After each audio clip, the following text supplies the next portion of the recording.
Hi there. Welcome to Fit Doesn't Mean Skinny. I'm Mama Net. Um, Please like, share, subscribe, and hit the bell icon so that you know when I upload a new video or more content. Just to introduce myself, I am a certified personal trainer, nutrition coach, women fitness coach, and some other certificates from NASM, okay, which is where I went to school at. I used to be 179 pounds, which was 13 years ago. I had gastric bypass surgery in 2012. I have fought every day not to get back to that size. My surgeon told me the first 5 to 7 years are the worst. Most people gain all the weight back plus some. I vowed to my surgeon, you do the surgery and I'll take care of the rest of the journey. My children were young. I was on 2 diabetes medications and 2 blood pressure medications and a water pill. I knew the outcome of staying on these meds: insulin resistance, kidney issues, organ failures, and amputation of limbs. My grandfather had type 1 diabetes. Insulin is what he took every day, twice a day actually. I know the outcome of amputation. He lost a toe, then he lost up to his knee, and then sepsis set in and he died. I was not going to follow that path, so surgery was my only option. My grandmother and my grandfather both had high blood pressure, or hypertension as they call it. Kidney failure follows all blood pressure medications. Again, I knew that wasn't going to be me. So I took my health in my own hands in 2010. I researched diet pills. Over the years, I was on Shaklee, I was on Alley, I was on chromium piculate, I was on Slim Fast. I started in the gym. I slipped 3 discs in my back, and I hired a trainer. Now, he was a good trainer. He was an ex-bodybuilder. He wrote out a plan that included 3 hours of cardio on a treadmill, weightlifting, and a diet plan. Diet means death. Die. D-I-E-T. The first part of that is D-I-E. And what that means is it kills your metabolism. Your metabolism actually dies. Not slows down. It actually dies. He put me on fat-free, sugar-free, sugar substitutes, and taste-free food. Everything tastes like cardboard. His plan was completely outdated for me, so I started my own research, and I had not used white sugar, white bread, or white salt in 3 years. I didn't use sugar substitutes. I didn't use fat-free anything, so his plan did not work for me. So I went to the pharmacist at Walmart with my prescription and asked, what can I take naturally to substitute this medication? And I needed something for this one, that one. Okay. So we had a long talk, and he gave me some valuable information. And just to let you know, you can request a medication review from the pharmacist yearly for med interactions. This is very important when you have multiple doctors, because each one of them are prescribing you something different. You go to the cardiologist, you get this. You go to the surgeon, and you get this. You go to the gastroenterologist, and you get that. And no one ever sits there and say, hey, this is interacting with things. Or pharmacists get paid to do that. So it would be very smart to just have him do that for you. So the water pill, the pharmacist said, why don't you take these cranberry tablets? It will get rid of the water. It's better for your kidneys. It's natural. And get off of those diet pills and follow an eating plan that the pharmacist gave to me, which consisted of shopping on the outside of the grocery store. Now, this is very important, and people don't understand why. And that's what I'm here for, to answer any of your questions about these things. The outside of the grocery store has nothing but fruits and vegetables, meat, dairy, and that's pretty much it on the outside of the grocery store. However, I ate oatmeal every morning to keep my cholesterol down. That was on the inside. I used raw sugar instead of white sugar. That was on the inside. Tuna is high in protein, again, on the inside of the aisles. Honey, all on the inside of the aisles. So I started juicing because fresh fruits and vegetables were there. I got my kids on it. They loved it. I bought a big bowl. They would pick what fruits and vegetables that they wanted to drink that morning, and I would juice it. Then I started dehydrating things after I had surgery.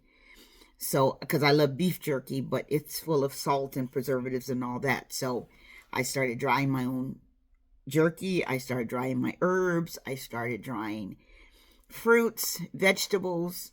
I started to cook more. I got off TV dinners that I love. Chicken pot pies was my favorite. Got off of those. Highly processed meats, all my lunch meats. Bacon I can't give up, so I'm still having my bacon. And even though I was so big, my BMI was 54, I still had good cholesterol. The doctor was just amazed. So when I was studying things, and I started studying Chinese herbs and all these things, and I started to take things that were better for me. I gave up ketchup, I gave up Pepsi, I gave up salad dressings, sauces, and gravies. Those were pretty easy for me because I didn't have a gallbladder, so I had to give those things up. When I started studying Chinese herbs and teas, it was a whole new world that I wasn't ready for, but really, really good information. I went to the doctor for my yearly physical. She sent me to a specialist. He added another medication. I said, you know what? I've had enough of this. I'm done. I went back to my PCP and I said, listen, I need weight loss surgery. My children are small. I've tried every diet plan. I've tried everything that you've given me. This isn't working for me.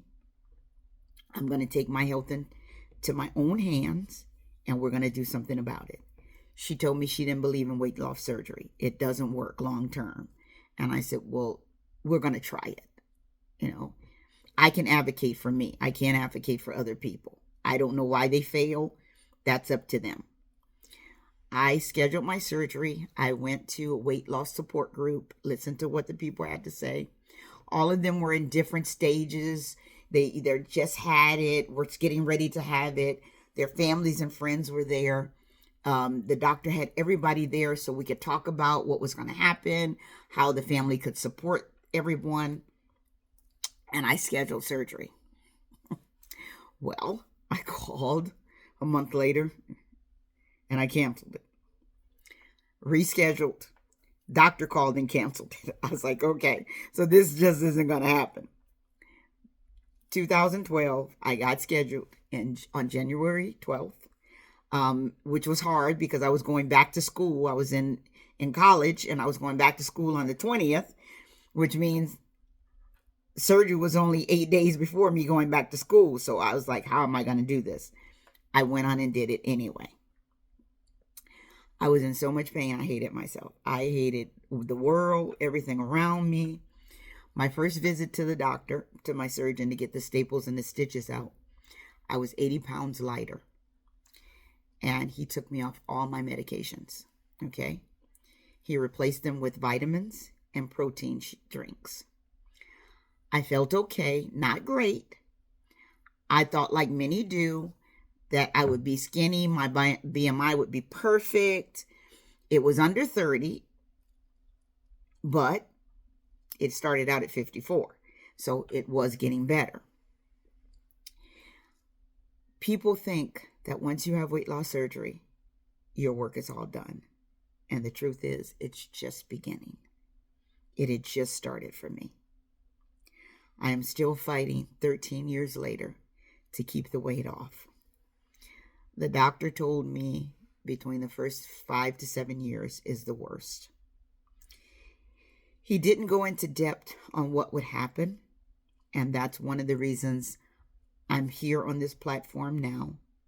If you're thinking about having surgery, if you've already scheduled it, if you're in the middle of it, if you're just recently out of it, it's a lot of hard work.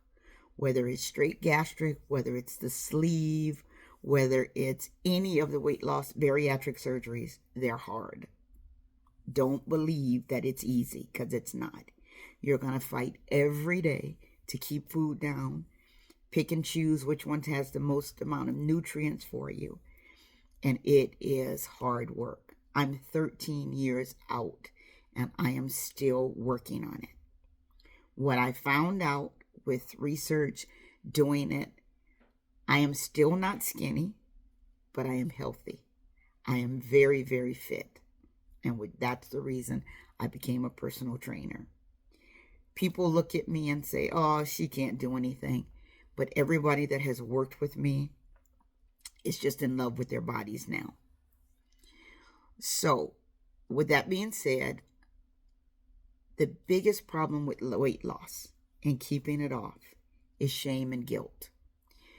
Stop feeling guilty for being the size that you are.